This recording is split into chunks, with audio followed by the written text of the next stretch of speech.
Strong রুমের বাইরে পাহারা দিতে রাত জাগলেন পূর্বস্থলী দক্ষিণ বিধানসভা কেন্দ্রের তৃণমূল প্রার্থী তথা বিদায়ী মন্ত্রী স্বপন দেবনাথ। কালনা কলেজে হচ্ছে স্ট্রং রুম, আর সেখানে রাত পাহারায় তিনি। কিন্তু কেন তিনি রাত পাহারায়, সেই প্রশ্নের উত্তরে তিনি বলেন, এদের বিশ্বাস নেই। গতকাল কিছুক্ষণের জন্য সিসিটিভি বন্ধ ছিল।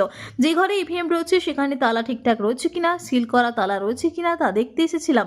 আমায় দূর থেকে দেখিয়েছে যাতে কোনো রকম গন্ডগোল না হয়, তাই 2 এবং 3 তারিখ রাত জাগবো। সেই মতন শুক্রবার রাতেও রাত পাহারায় প্রার্থী স্বয়ং।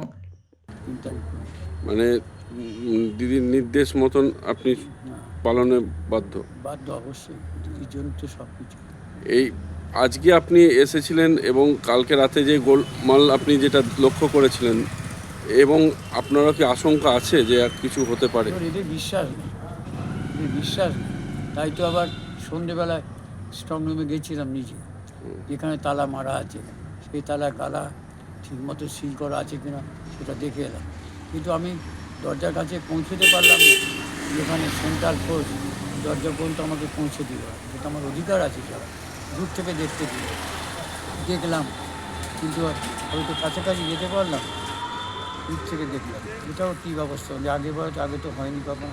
স্ট্রং রুমের দরজার কাছে যেতে পারবো না, তালাটা মারা হয়েছে কিনা ঠিক মতো, আর যদি আমার গতকাল মেরে দিয়েছি, আবার খুলেছিল কিনা, আবার নতুন তালা মারলো কিনা, সিল বলে আজ তালা চাবিতে, সেটাই দেখলাম দূর থেকে আর কি।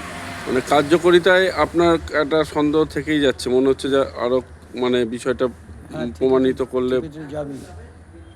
আজও রাত যাবো, সিসিটিভি চালু আছে দেখলাম, ওরা নাকি 24 ঘন্টা চালু করেছেন, কালকের মতো বন্ধ হয়নি। সিসিটিভিতে নজর রাখছি। তাহলে কিন্তু আমি দরজার কাছে গেছিলাম, কিন্তু আমাকে দূর থেকে দেখতে দিয়েছে। মানে আপনি সারা রাত এখানে থেকে আবার কাল সকালবেলা কাল সকালবেলা আমাদের ছিল থাকছেই, আচ্ছা আমি ক্যান্ডিডেট হিসেবে থাকছি সারা রাত, আর কাল সকালবেলা আবার এরা থাকবে, আমি যাবো, আসবে, এইরকম করবো। কালকে অভিষেকবাবু ভার্চুয়াল আছে, ওটাও অ্যাটেন্ড করতে হবে।